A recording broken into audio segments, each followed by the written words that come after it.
And greetings. This is the Long in the Boot podcast, the podcast coming to you from the heel of the boot of Southwest Louisiana. I am your host, G Long, and across the way over there is Deb. Hi, y'all. Y'all? Y'all. Y'all? It's that kind of day. It is that kind of day. Well, I'm going to adjust my microphone just a little bit. Sorry about that, kids. Could have done that like a half a second ago. Well, it's been bothering me. I just couldn't take it anymore. So there. All right. I guess that's a little better. All right. I hope. I guess we'll see. I don't know. I put up with a lot, so. Yeah. Well, we're putting up with all kinds of stuff right now, aren't we? Yeah, we are. Seems like a broken record. Yeah. Speaking of broken records, the email for Long in the Boot is longintheboot@gmail.com. And the phone number is 337-502-9011. Ooh, you didn't even write that down. I guess you were sharp today. I wouldn't go that far. But I can Sharper than Biden. Okay, I'm What sorry. are you talking about? I'm sorry. Hey. I didn't mean to start like right in on it. We don't need to go there. Don't make fun of Papa. We're not going to do that. We're not going to make fun of the weather. Yeah, I give the weather all what's the its deal, due.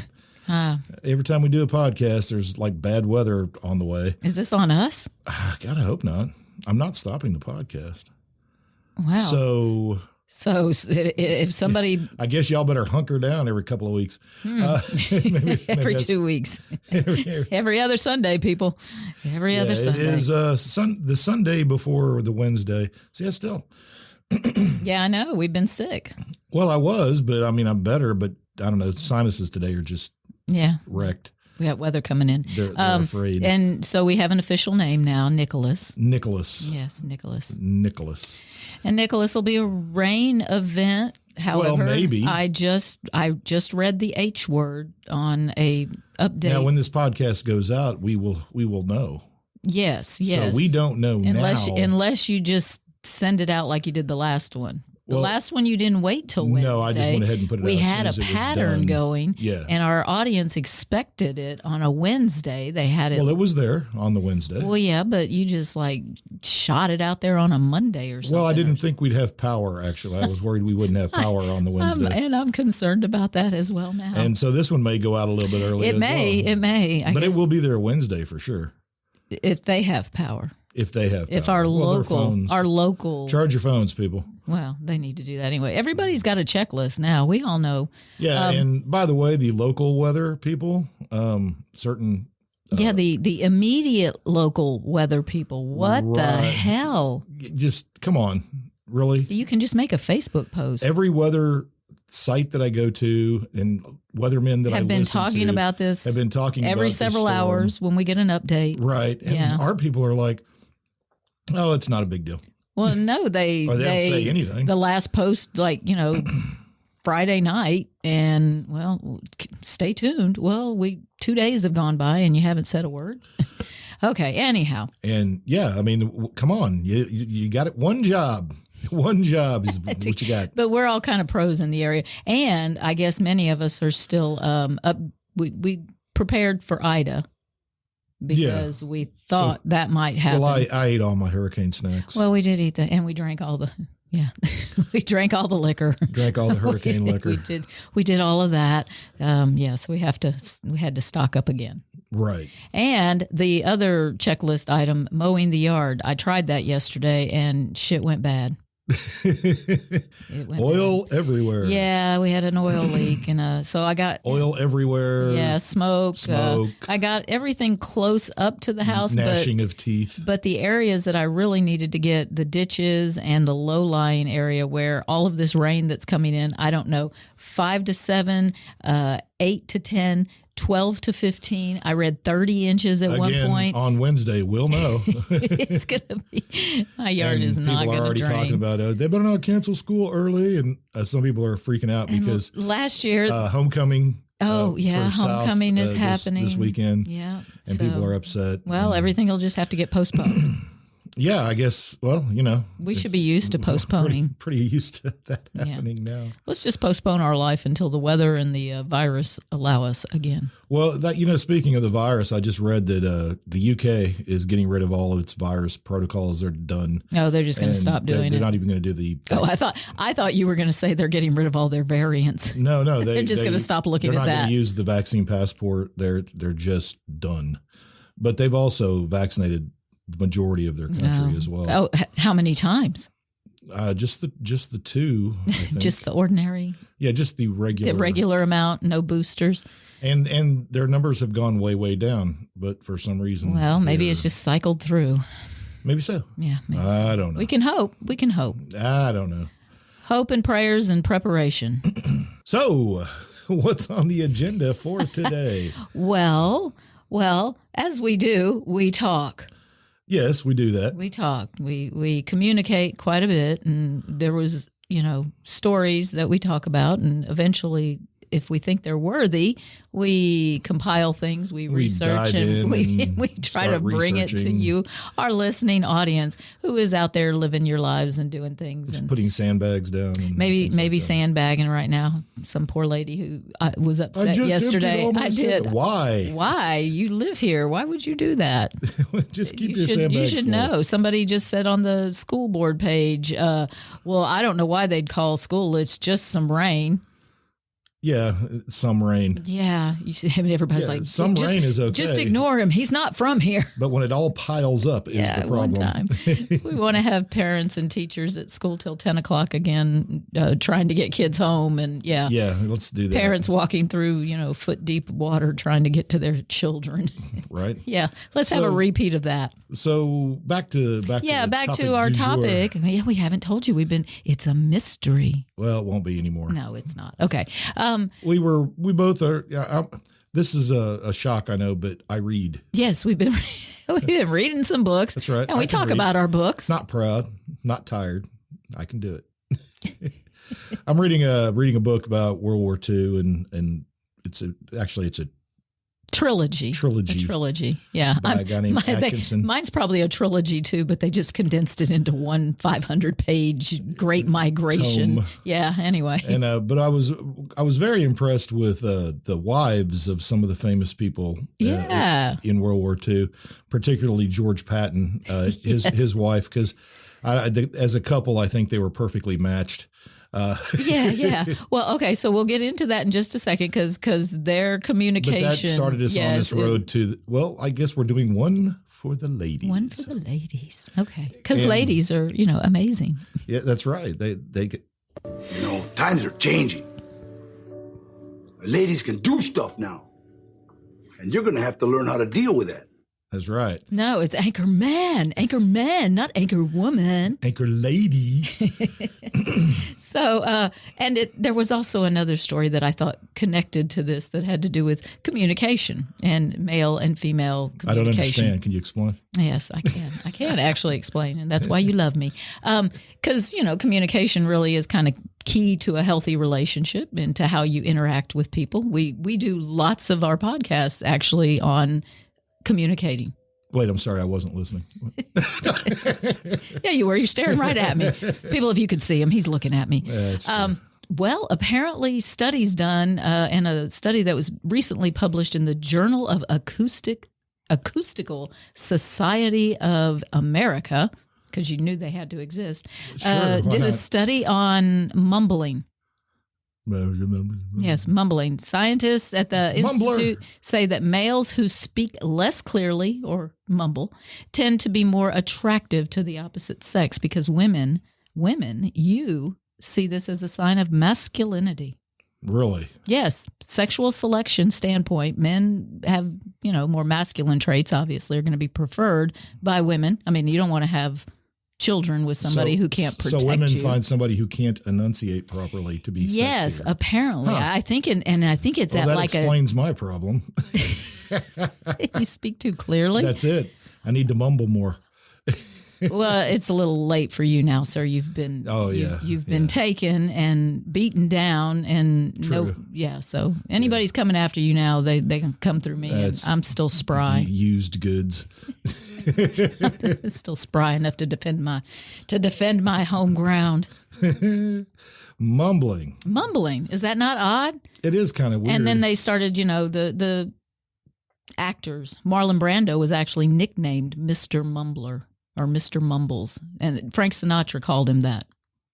Don Corleone, when he played the Godfather, he wanted to mumble more. Yeah, he put cotton in his mouth in order to do it. Yeah, so that he could be less clear. Look how they massacred my boy. Exactly. So Heath Ledger, Tom Hardy, of course, Dom in Fast and Furious, or Vin Diesel, Dom, the most masculine man on the planet. Just ask him; he'll tell you. Yeah, well, give me The Rock any day. The Rock enunciates. Yes, he does. And I find, to me, I don't know. Maybe am I you got genetically messed up because I actually want a man who I can understand? I don't get it. And I think this study, I have questions. Well, we always have questions. I'm not sure I buy it. But the opposite, though, men seem to be more attracted to women who do enunciate. Yeah, I don't want to have to try to. It's hard enough to figure women out. Well, I don't need to. I don't try need to figure out what they're saying. are actually saying as well. That's a little, yeah. That seems like a lot of work. It is a lot of work. It has to do with the spacing between vowels. I didn't go into all the quantitative and qualitative the specifics. Subtle nuance of the story. I couldn't do without that. But vocal attractiveness and I understand genetically wanting a man who's masculine. I get that. If you're going to breed, you need to, procreate with somebody healthy stock. Yeah, and somebody who I feel like, if he's here, I can count on him to protect us. I mean, you got to be your own fallback because, stuff happens. Stuff happens. So mumbling, ladies, if you find yourself attracted to a man who may seem a little, I don't know, punchy. A little punch drunk. Yeah, and he mumbles a lot. It's just genetics. Just go ahead, maybe if you want to have a fling, but really probably want to. Well, maybe that's what it is. Yeah, maybe it's just a sexual thing. Maybe women just want to jump on a person who mumbles. Maybe shut up, so they don't have to have a conversation. Exactly. Well, and so do you think that's it? Do you think like men were out hunting and hunting? And gathering. You got to be quiet. Well, no women. Well, no. The women are gathering and they're domesticating, so they're back and talking.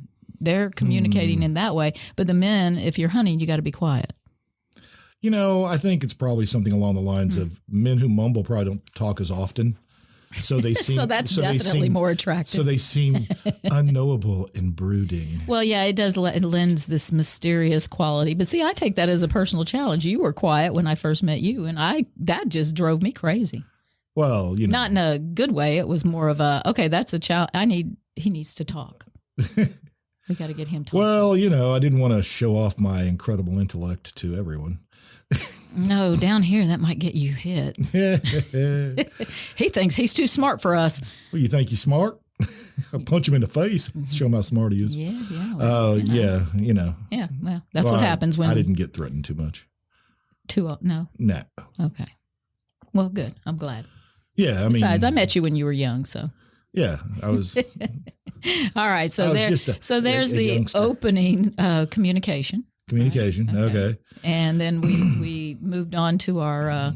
You want to start? Women. Well, yeah, to women, to badass women in history. Yeah, basically that often we look at the men side of history, and I mean that's just the way it works. So history is going to be dominated by men because men wrote the history books for the most part. And until just recently, historically, men were making all of the major decisions. Now, that's not to say that women were not always influencing, in the background, influencing everything. Maybe they were Lady Macbeth and some poor guy.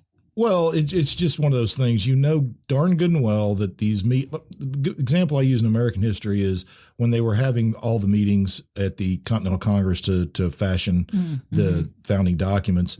There were no women there. the women, the ladies weren't allowed. But don't think for a minute that when the husbands got home, they didn't demand to know what was said. Yeah, because there would have been relationships. And there's no question that, like, John Adams is a good example. Oh, Abigail Adams Oh, yeah. influenced him greatly. Yes. Well, I think that's probably the case In throughout history. many relationships. But they just don't get a lot of the history. But there are some in history that I often have raised up Elizabeth I Oh, yeah. as the first true female can-do monarch. There's Yes. no question. Yes.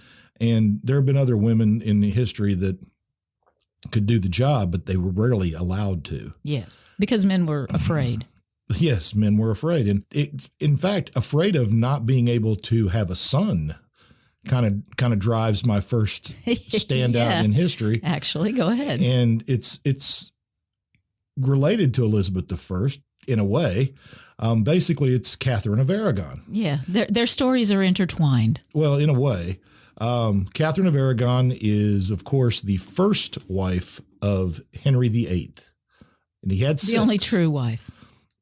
Well, that's right. She knew she was the true wife. Well, according to Holy Mother Church, Yes. she is the only She wife he ever is had. the only wife and the queen. And Period. and that's actually what's on her grave marker. Oh, too, is it? Catherine, Queen of England. Well, yeah. And- She knew that. And she comes from really, pretty highfalutin stock Well, herself. yeah. You don't marry She, a king without that, usually. But real quick, for those of you who don't know, she wasn't supposed to marry Henry at all. She was supposed to marry his brother, Mhm. Arthur. And they were betrothed when they were children. And this was all an attempt to get a liaison between Spain and England. Sure. She is the daughter of Isabella and Ferdinand, the same two monarchs that sent Columbus on his way. Yes. Isabella of Castile and Ferdinand of Aragon. They were a team. And I'm sure Isabella was pretty badass herself. Sure. And she helped, her and her husband united the kingdoms of Castile and Aragon and also kicked the Muslims out of Spain. They have a side kicking out of Jews. that We don't want to go there yet. Well, but we learned the other day Yeah. that when they kicked all the Jews out of Spain, they all went to Italy. Yes. Weirdly enough, and there's a story there too, but it's for another time. That's I'm another afraid. time. But anyway, so They have good food. So. Catherine was betrothed to Arthur. They were in fact married. They were the same age, in fact. And then very shortly after they were married, Arthur died. Yeah. 5 months later. And then it gets interesting because the king at the time was Henry VII, and he had another son, Henry, the eighth. And he would, if I send her back to Spain, I have to send the dowry that she came with, which was like 200,000 ducats, which is just an astronomical sum so of he money. probably said, So he said, hey, wait a minute. I have another son. She could marry him. But the problem is that wasn't allowed unless she didn't consummate her marriage to Arthur. And she said they never 5 months. Yeah. But they didn't. They didn't, according to her, and I believe her, they never consummated the marriage. No, she was a very religious woman. I don't think she would got have more lied. religious later. Yeah, but I don't know that she would have lied about But it. they were apart a good bit of that 5 months, so it's quite conceivable that they never consummated the marriage. Because had she said they did, then they just would have sent her back. It would, yes, And she, but with the 200,000 yeah, ducats. with the money. Anyway, so they asked the Pope for an annulment post-death of Arthur, and the Pope granted the annulment after she swore and was examined by officials of the church. Yes. That must have been fun. Somebody with long fingers. Yeah, I hope it was a nun. Anyway, probably Why would not. they trust that to I a know. woman? No, they wouldn't they have. would not have trusted They that to a would've- woman. yeah, It would have oh. had to have been a man. Ew. Anyway, so she was deemed a maid, as they put it, and was allowed to marry young Henry, Mm-hmm. 5 or 6 years her junior. After Arthur died, she had been a regent, after Arthur died, I'm sorry, she was an ambassador from Spain. She is the first woman ambassador in European history. Okay. So she did that. She was very well educated, spoke several languages, and so eventually her and Henry were married. And as the story goes, and most people know the deal with Henry, Henry, All the deals with Henry. all the There deals were a with lot Henry. of them. She married Henry, and then comes the years of trying to have a son. Yes. And she had two, but both died almost immediately. Not healthy, yeah. And in fact, of her 6 to possibly 7 pregnancies, one child grew to adulthood. And by the time she was done with that, of course, she couldn't have any more kids.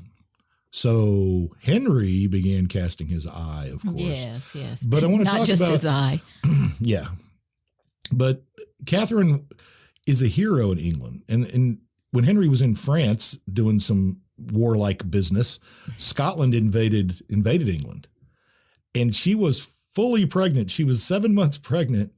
She had armor. Apparently they made her armor. Because she was taking the lead. And somebody said, well, they made her, armor and she was pregnant. I'm like, maybe she just put on Henry's. Hey, But he was athletic when he was young. he was, but he really liked food. He got portly. He got very portly. He got portly. She rode in full armor to address the troops before the Battle of Flodden, where the English defeated the Scottish.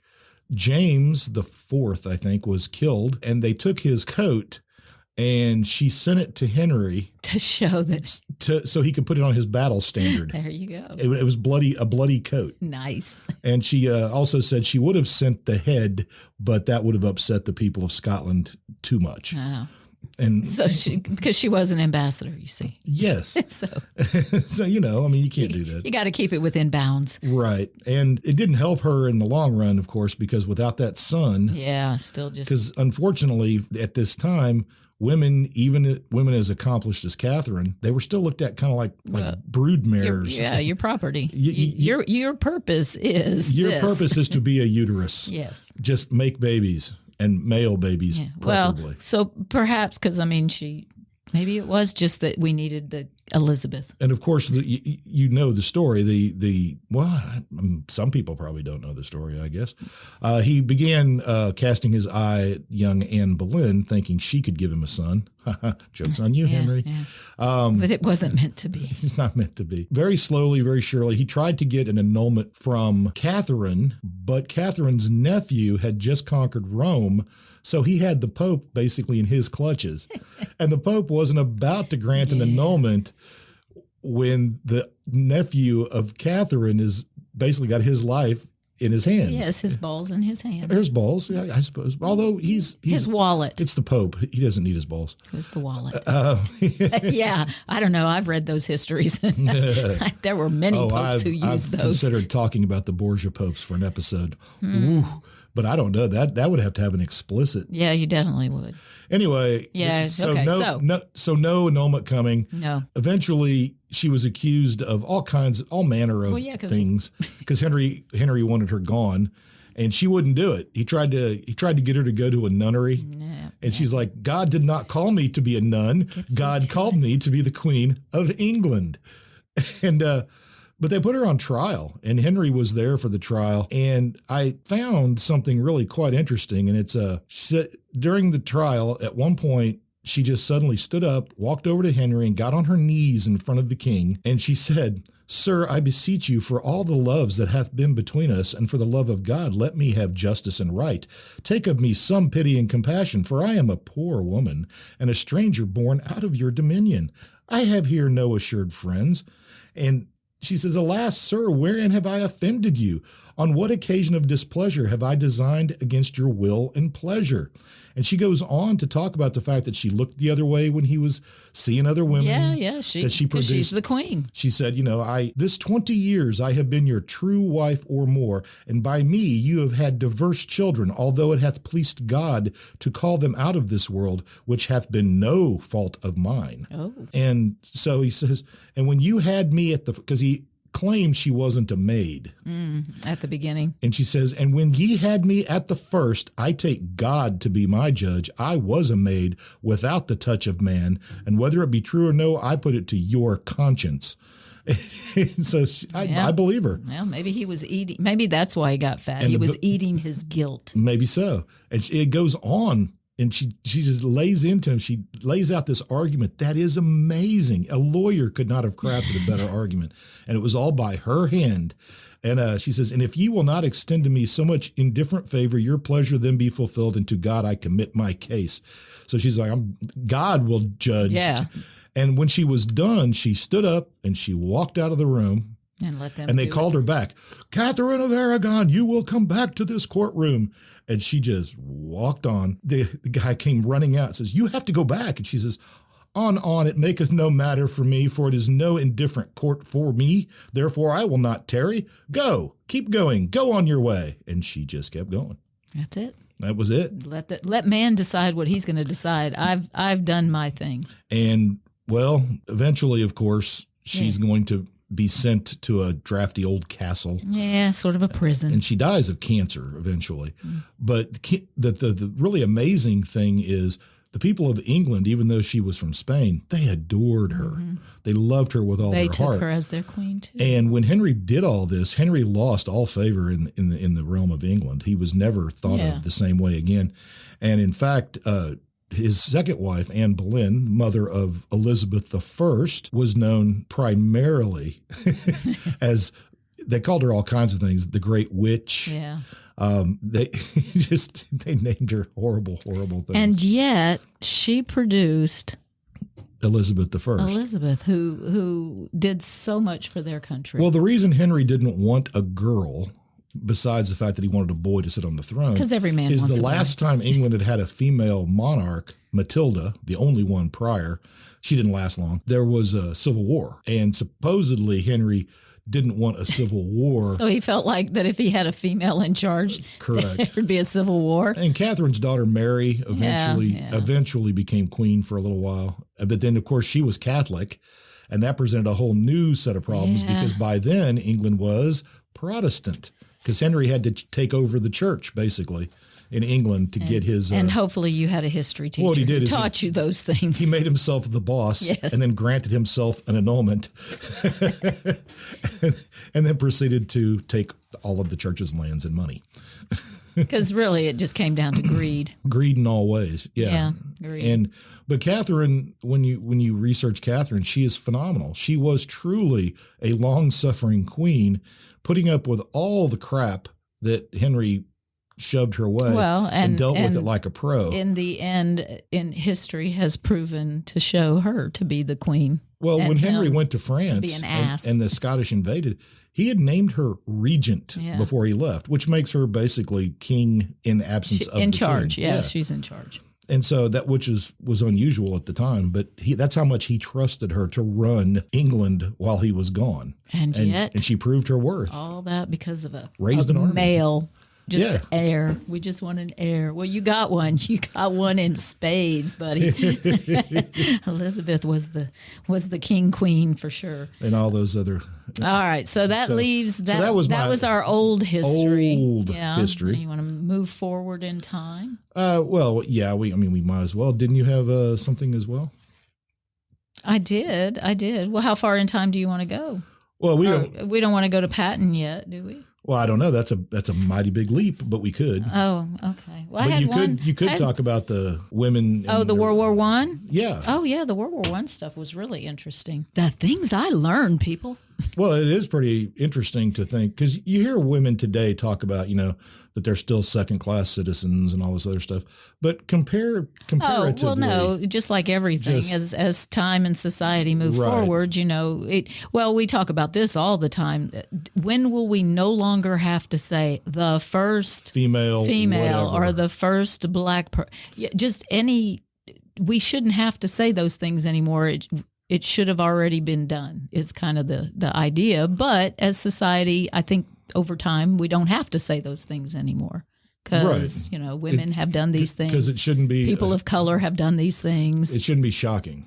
No. And really, honestly, at this point, it shouldn't be shocking to learn that people can do stuff. Well, sure.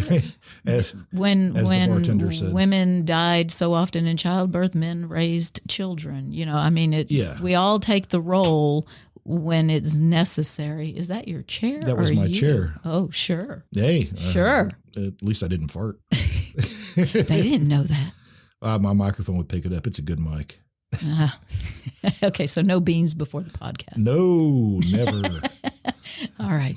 I don't know how we went. We just went off topic. Really, really bad. just strange. So Okay. First World War. Oh yeah, First World War, first modern war, right? Well, sometimes they say that about the Civil War, but it's Okay. it's- Mechanized warfare is the it's- idea. Tanks and airplanes and all that. yeah, all the good stuff. Poison gas. The quote is terrorizing civilian populations as There an you act go. of war. So Yeah, there we are, and mobilizing society as a whole Yes, full. because we got to get women involved, right? Well, yeah. So new roles for women, increasing manpower, of course, became a big aspect in that war. Women signed up as ambulance drivers, telephone operators, munitions workers, all sorts of different things. Well, in the United States, our Secretary of the Navy, Joseph Daniels, he decided to go ahead and take advantage of a loophole in the Naval Act of 1916. It did not specify that only men could enlist. It didn't say only men could enlist. So he said, okay, we need women. So we started enlisting women in the Navy as yeomen. But women can't swim. Everybody knows that. Well, but they did so many things. Hundreds of women between the ages of 18 and 55 went down to the recruiting stations. And when U.S. entered World War I on April 6, 1917, they had 2,000 women enlisted as yeomen. And by the end of the war, they had 11,000. So women stepped up. So they wanted to be They a part. wanted to do it, absolutely. Well, there was a manpower shortage. And, well, if you're facing a war, the only logical thing is to use all the manpower you've got, even if some of it's woman power. Mm-hmm. So they served openly and equally in the Navy. And got paid equally. They got paid equally, too. Shocking. Yeah. He did not intend for the women, to serve in battle. Initially recruited them to do clerical stuff, freeing the men up to fight. But so most of them did those jobs, and then they went into radio, telegraph operators, supervisors for, shipping, commissary stewards, fingerprints, draftsmen, pharmacists. What else? Torpedo assemblers, camouflage You name it. designers. Once the Navy realized that women in uniform were also good for publicity, also made, Because they look hot in their uniforms. everybody looks good in a uniform. It would be weird, though. Back then, you got a boat and you put like 3 women on the boat. Well, you better put a padlock on that wasn't going to work around. I'm sure that those sort of things were, frowned upon. well, frowned upon, but Probably still didn't come up much. occurred. They No. would have. What? They're serving the country. They have other things to do. Yeah, well, we still got hormones. Anyway, they trained the female yeomen to march and perform basic military drills. So I guess we had like a little entertainment division in the Navy of the little women doing their parades and supported the war bond drives and things like that. So they also did the whole goodwill publicity thing for the Navy. But the press decided they wanted to call these yeomen yeomanettes. Yeomanettes. Yeah, and the Secretary of the Navy, Daniels, he objected to the nickname. He said, look, I never did like the "et" business. If a woman does a job, she ought to have the name of the job. The official designation, yeoman, in parentheses with a little F at the end, made it clear that women were the institutional equivalent of men. If they held the same rank, they received the same pay as sailors and Marines, uniform allowance, medical care, war insurance, all of it. Treating them just like everybody else. The Navy. Terrifying. Now Bella's barking. This is real. She's calling me on some crap, and I'm just. Maybe she's having an argument with Otto. Oh, yeah. Anyway, maybe so but the Army did not. the Army did not. The Army was not. Well, the Army for the longest time, the Army is women are not going to be in combat, but then they send them driving like a truck into a combat zone. Yeah. Well, I got news for you. That's a target. Well, General Pershing placed a request with the U.S. Department of War for 100 uniformed female telephone operators who spoke fluent French. More than 7,600 trained women operators applied for those first 100 positions. Women wanted to They help. wanted to do it. Yeah. Well, they ended up calling them the Hello Girls because, we always need a nice little title. because ladies like that. Yeah. That's what the soldiers called them. Anyway, they are responsible for making Army communication possible. Pershing referred to them as the switchboard soldiers who accepted hazard without reservation to serve their country. And like the soldiers whom they worked with, they risked their lives, but they were not considered part of the Army. So their pay sucked. They didn't receive any of the benefits extended to soldiers during or after the war. They even had to pay for their own uniforms.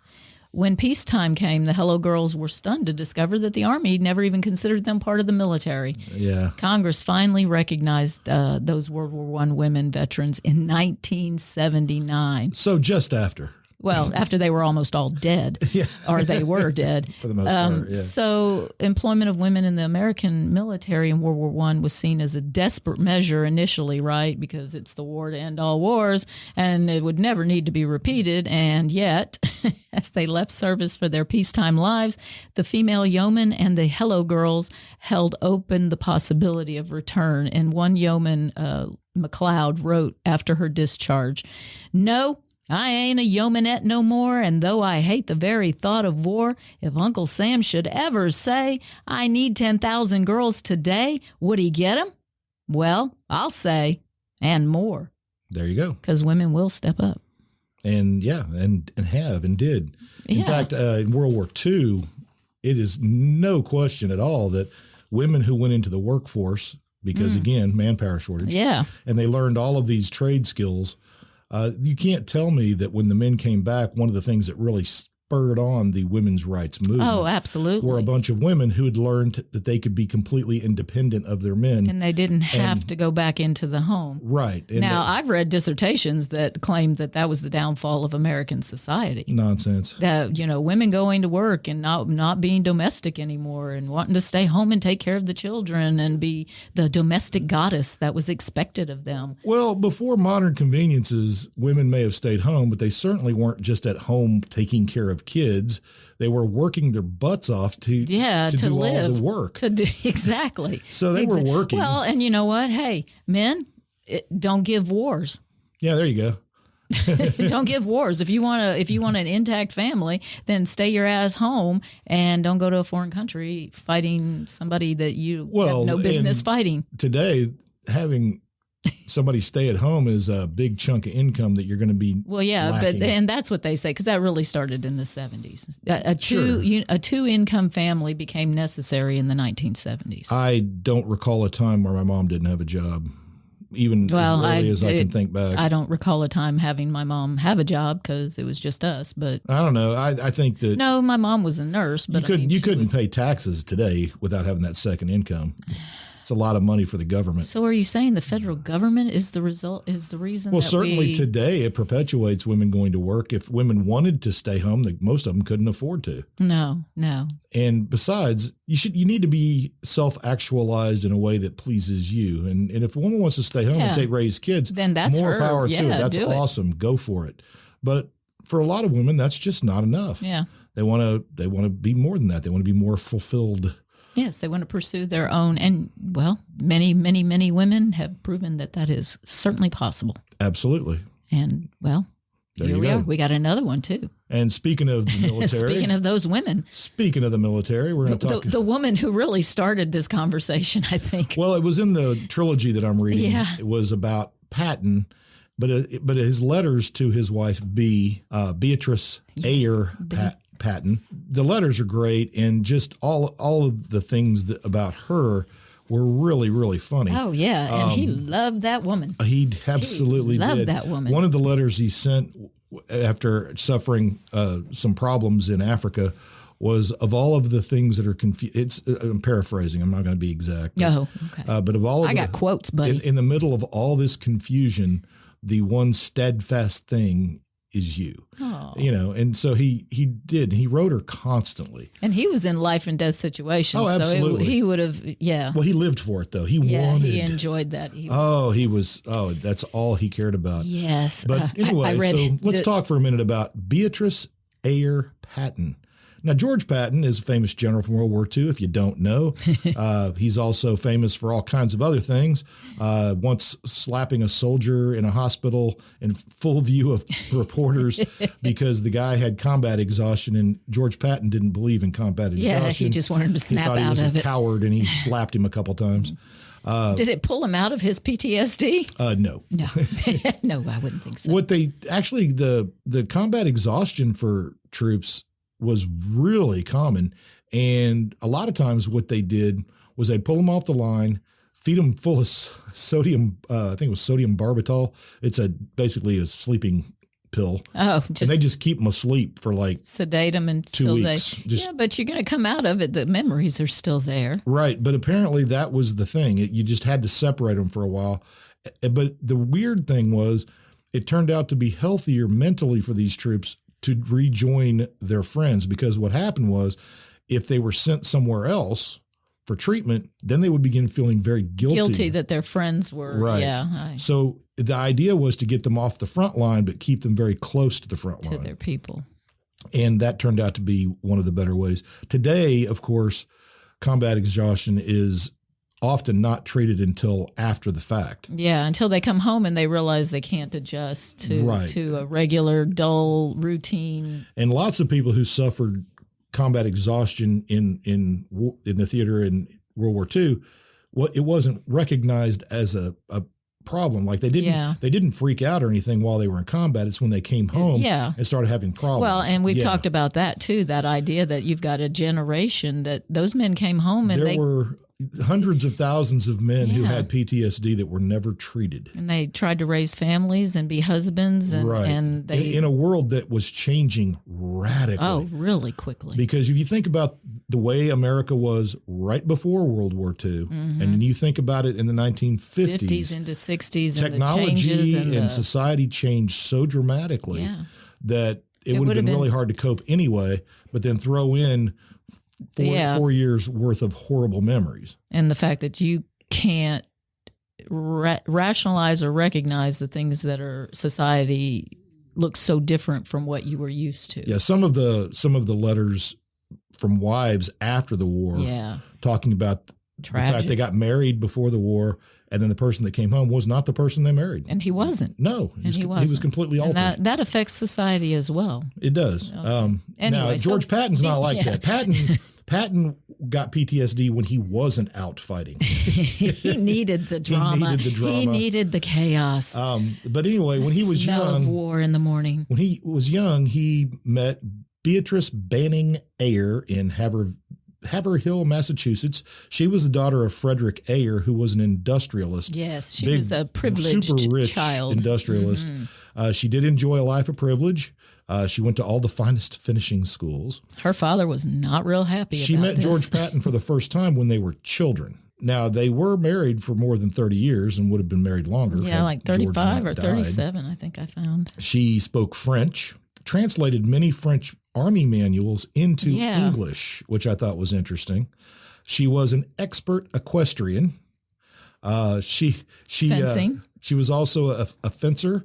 She was a sailor with her own sloop. She wrote 3 books. She covered the country raising money during the war. Those stories are out there, but one of the things that's really interesting was the story about her protection of George. She was very protective. Well, I think right at the beginning, though, I mean, her father, her family, the friends, you can do so much better than this career soldier just 2 years out of West Point. Well, she didn't feel that way. She loved Lieutenant Patton and he loved her, and that was all there was. Well, by the time she was 18, she was very accomplished and she wanted to marry George.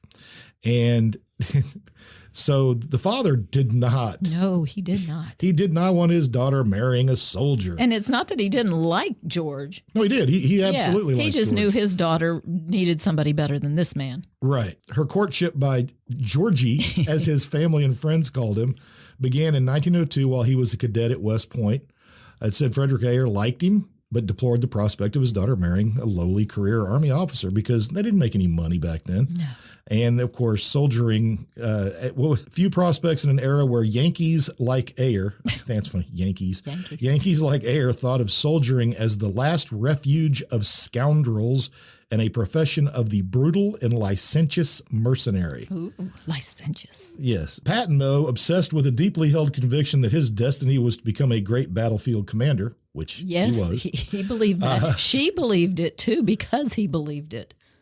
So Patton steadfastly resisted Frederick's attempts to persuade him to go into a civilian career.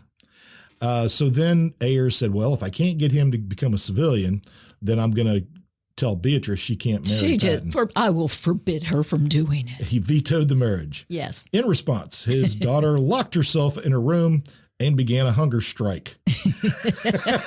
Because, and it's really funny because the father raises his daughter like to be a strong woman. Obviously, he was doing that, so he should have realized what he was going to get from her. Right. I mean, daddies understand, right? Sure. You created this monster. There was a story in the book, too, about young Patton when he came to get her, rode his horse into the house. And she was quite impressed. I'm sure she would have been. Daddy, I'm marrying him. Well, and she was. And their marriage was the talk of the town. It was a huge to-do.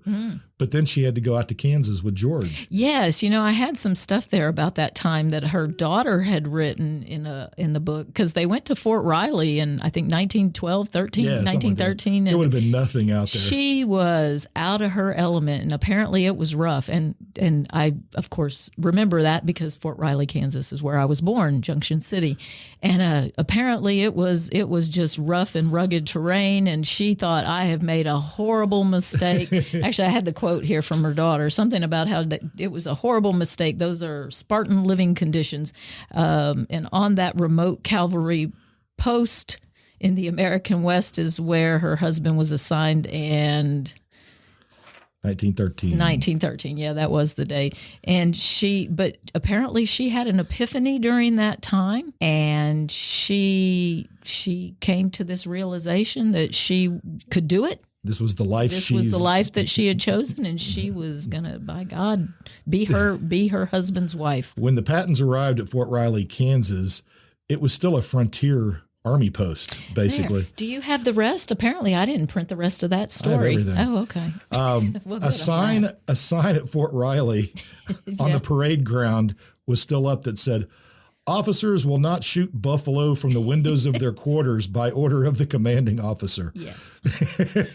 So even in 1913, we're still a little primitive. And so she had an epiphany, though, and apparently embraced the life pretty quickly thereafter. She had discovered the world, is what her daughter said. Yeah, that she moved out of, she was sheltered. She was sheltered. Even though she had many, many experiences that an average woman wouldn't. Now she's getting the other side of it. Now she's getting what a real woman in lower middle class or lower class has to deal with. I want to talk about the story about her at the dinner in Washington, D.C. Oh, the white tie dinner. Her role in Patton's life is indispensable. Patton would not have been the man he was without this woman. Not. And he was very flamboyant and very outspoken. Yes. And she supported him 100% in this, but she was incredibly protective. And turns out that she had kind of a warrior spirit herself. Yes, she did. And they were at a white tie dinner in Washington, D.C. And as Beatrice waited in the foyer while Patton parked the car, a stout, unmistakably desk-bound officer began making snide remarks about him. Quote, "Just look at the little boys they're promoting to colonel these days. Look at that young chicken still wet behind the ears wearing a colonel's eagle." The next thing Beatrice remembered was sitting astride the officer's shoulders, banging his head on the black and white marble floor tiles. Yeah, Patton had to have help to pull her off. It took Patton and another man to pull her off of him. It's like, I'm not listening to this shit. You don't talk about my man like that. And she just, it's just wonderful. She, they were in love and everything, but they also had their own moments. They had their own little episodes sometimes too, because you don't get that emotionally connected without having some flare-ups from time to time. They were all. Beatrice had a half sister. Well, so let me.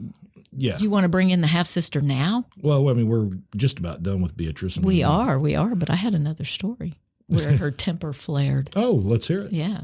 1912, after George had placed 5th in the military pentathlon in the Olympics in Stockholm, he attended the games at his own expense, and then afterward, he got permission to stay in Europe to attend some special fencing classes that the French army was offering. So after the course had ended, Beatrice had spent the entire day, many hours, packing all of their family's belongings in crates to be hauled away on board the ship. George came running into the house with some new French swords that he had just bought. He gave them to Beatrice, demanding that she open one of the crates that she had just worked so long and hard to repack.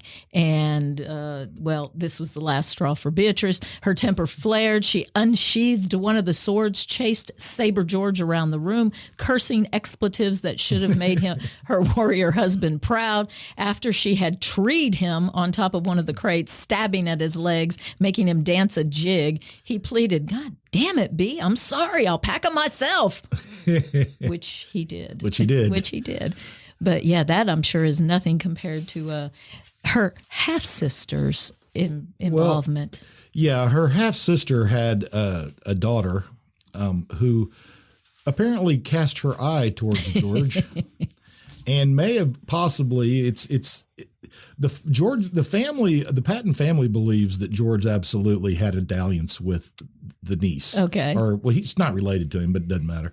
By marriage. Niece by marriage. Niece by marriage. There you go. Anyway, apparently B might have been aware of it as well. Yeah, but she wasn't going to be a woman to take it. Well, she didn't really say anything about it. But when World War II came around, George went to Europe, and this young lady got a job with the Red Cross and got herself positioned very close to where George was in Europe. B really didn't like that. That's because women be bitches. Well, chasing after her man.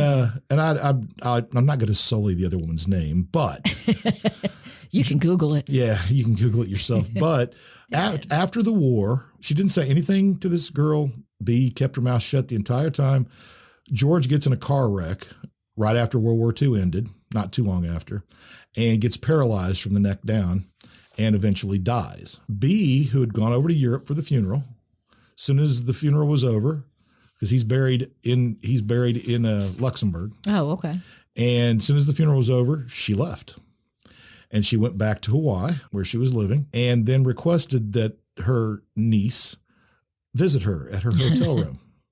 Now that George is out of the picture. Now that George is gone. She waited 2 weeks. What? How very ladylike then. Yes. That's very... The girl came into the room thinking that there was going to be some kind of discussion or something about George or just whatever. Yeah. She had no idea.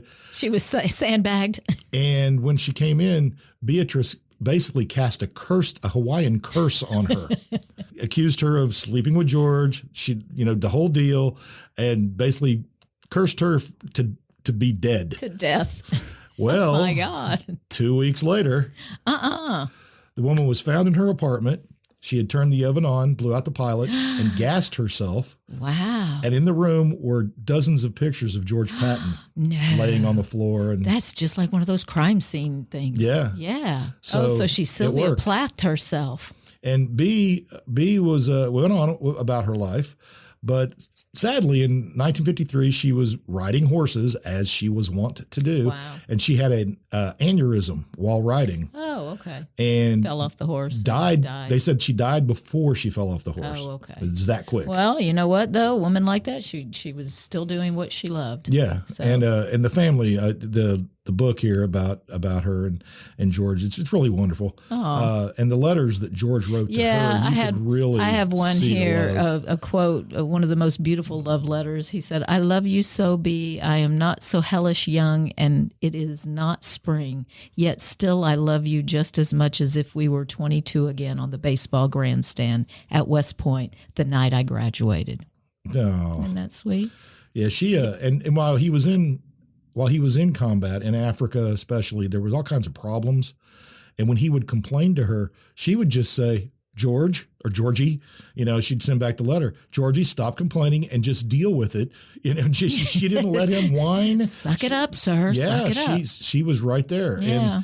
And so again, George Patton would not have been the man he was without the wife that he married. Yeah, there are many of them. If you go through like Civil War wives, there are many of it. Now there was the other side too. There were a couple of wives who fed their husbands' insecurities and psychoses. You know, there were several of those type of women. Oh, sure. Too, who really just were bringing because I their believe man down. What was it you said?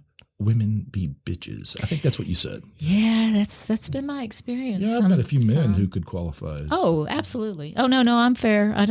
Men, so men can be bitches too. Absolutely. Okay. Yeah, and hurricanes can be bitches. Yeah. Mother Nature don't give a front. No, it does not. At one point in 1916, a gasoline lantern exploded in Patton's face, and he was badly burned. When he wrote his wife, he said, "I love you with all my heart and would have hated worse to have been blinded because I could not have seen you." Oh. Yeah. And I mean, she wasn't she was a pretty lady, though. She was, But for the times, she wasn't. She would have been referred to as fetching. Fetching. She probably had a well-turned ankle. I don't know. We can't see it. Her dresses are all so long and cover everything. Really are. Yes. But she wonder who the first woman who finally just broke that barrier and said, I'm not wearing that shit anymore. And I got one more woman behind the man story. Did it actually really? goes back before Patton. In the 1970s at McNeese State University, women still had to wear pantyhose. Yeah.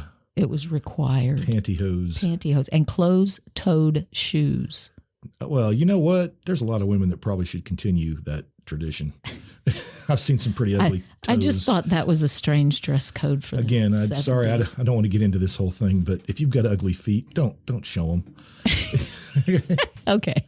Sorry. We're going to get in trouble for this one. You're going to get another phone call. I might. Oh, yes. I did receive a phone call. Yes. And I did. I'm not going to fornicate myself. Okay. I'm not going to do it. For your opinions. No, it's not worth it. But anyway. What's your final story? Are you hiding one from me? Well, it's Edith Wilson. Oh, okay. Yeah, I guess we did talk about this. We talked about a woman becoming president, right? The first woman to be president. Yeah. She might almost on a qualify. technicality. on a technicality. Well, Eleanor Roosevelt did. Well, everybody knows about Eleanor. Too. Yeah, but this is a completely different case because we're not really sure if he was even conscious. Right.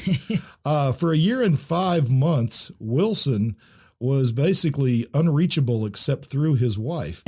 He had World War I had ended, and he was going across the country trying to get the Treaty of Versailles and the League of Nations. But the League of Nations was his big thing. He was trying to get that passed, and he was running into all kinds of problems because of the Senate. Sounds familiar. What? And I know, Henry Cabot Lodge. Anyway, he was married to Edith Wilson. It was his second wife. She was not like a woman of privilege by any stretch of the imagination, but she discovered privilege by marrying somebody rich who then had the decency to die. And so she Which taught many other women. Yeah, it's if you're a really rich man and you marry a woman, just know that deep down in the back of her mind, she's just waiting for you to die. Anyway. So she may actually love the man, that there is such things. So. Oh, come on. Oh, gosh. Stop it. Anyway, so she married Woodrow Wilson, the president, and he was tired and he was traveling all over the country, getting exhausted. And being president is hard. Yeah, well, that's what they say. And anyway, he had a stroke. Okay. And this is where it gets kind of interesting. They thought that he would recover, and that would be that. But Edith took care of him after he had his stroke. And this is where it gets interesting. He collapsed from physical exhaustion. He was rushed to the White House, and Edith found him unconscious on the floor of the bathroom. Okay. It was soon apparent to everyone that he could not fully function. Edith then stepped in, put him in his bed, basically would not let anyone see him except physicians. And when she would talk with physicians, she would make sure no one else was there. She would not even consider making her husband resign and have the vice president take over. We didn't have the 25th Amendment yet. She said, "We can't let the vice president take over. It would just depress my husband so much." Who's unconscious and wouldn't know anyway. So she had plans. She had designs already. Well, it sounds kind of like she did. The first move in establishing what she called her stewardship was to mislead the entire nation, from the cabinet and Congress to the press and the people.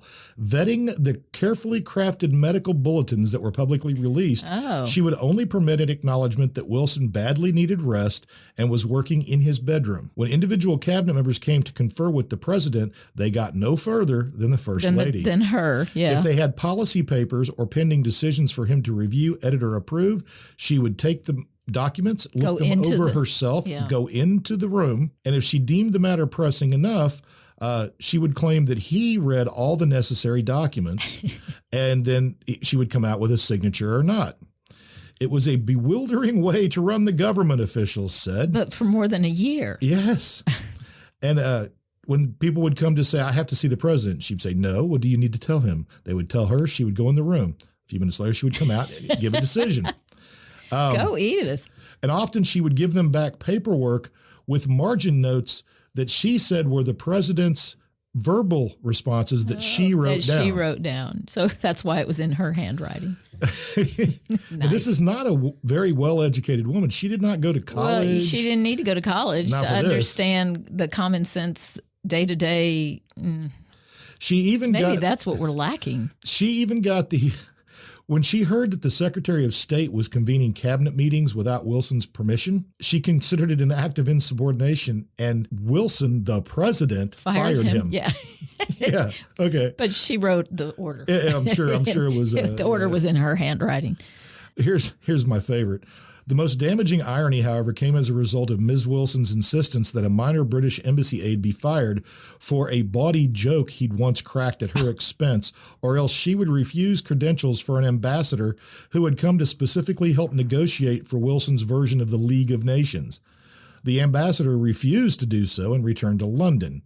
He was the key to getting the Senate. He was friends with Henry Cabot Lodge and could have gotten it passed, but for Edith. Yeah. And it said Edith may well have damaged what he had dreamed of as his most important legacy. Yeah. Until her death in 1961. Wow. The former First Lady insisted that she never assumed the full power of the presidency, and at best she used some of its prerogatives on behalf of her husband. Oh. But now looking back at history, she was running. We can all kind of see how that might have gone. Besides, I've seen it in a movie before. I know it's possible. So it is possible, but it is kind of funny. Yeah. And I just, well, and it must have driven these people crazy because nobody liked her anyway. And maybe she was getting her revenge then. Maybe so. Well, she didn't damage the country too much, so. Well, no, I mean, she didn't damage the country, but she certainly didn't do it any favors. Well, neither did many of the men who have held that office. Because after Wilson, it's the 1920s, and it's all going to start going downhill pretty quickly. Well, we got a decade. We got a good decade. Yeah, it roared of consumerism, advertisements, and lots of loans. Yeah. Oh, and the stock market was doing great. Yeah. In the 20s for about 9 years. I don't want to continue to draw those comparisons because Great Gatsby is just. Are you still teaching that? Yeah, we're still doing that. Yeah. So we're gonna wrap up our. I guess we gotta. Yeah. Women are badass, and sometimes they're bitches. Times are changing. Ladies can do stuff now, and you're gonna have to learn how to deal with that. Yeah. Yeah. Well, I've always searched for understanding of women's roles because, being raised by a man, you want to understand that. And actually, Margaret Mitchell, because I told you, 13, I read this, Gone with the Wind. Margaret Mitchell. Never heard of her. Yeah. Okay. So Scarlett O'Hara's character at the time appealed to me greatly as a good role model for what a woman is. And years later, they released Margaret Mitchell's diaries when she was a young girl. And she was constantly asking those questions. Well, why can't I do it? Why? Because I'm a girl. Can I not? I mean, she was. Yeah, she was Scarlett. Sure. She was absolutely. So I've always been, I guess they're ready to eat or something. I don't know. It's They too can't early. eat. But one thing in all of the research as we did, I found lots of women. Of course, we found lots and lots and lots. There's too many to count. Too many to go through. We picked a couple, but the fact that the women getting the right to vote, 20 states recognized women's rights before 1920. We had 20 states that. Because this was an amendment. It had to be ratified it had to by be the states. ratified by the states. So 20 states did it before, the amendment was passed. And then you've got the states that just couldn't see fit to go ahead and say, yeah, women. Because even though it had already can been vote. ratified, enough states had said yes for it to be ratified, but there were some holdouts. There were, and I must have learned this in Louisiana history, but I relearned it the other day. And so the final 3 states to actually go ahead and ratify women's rights to vote. All right. Louisiana What a shock. in 1970. 1970, G-Long. North Carolina, 1971.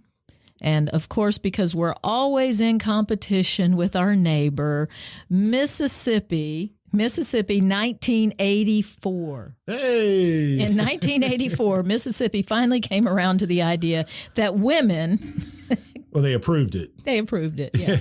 Just, Women were already voting, yeah, they were. Well, but the point is that, but we don't like it. that we don't like it. And we're going to say that we don't like it. I don't like it, sir. Don't like it at all. What the hell, What did they think it was going man? to go back? I don't What were know. they waiting for? I don't know. That's just perplexing as all hell to me. We work together.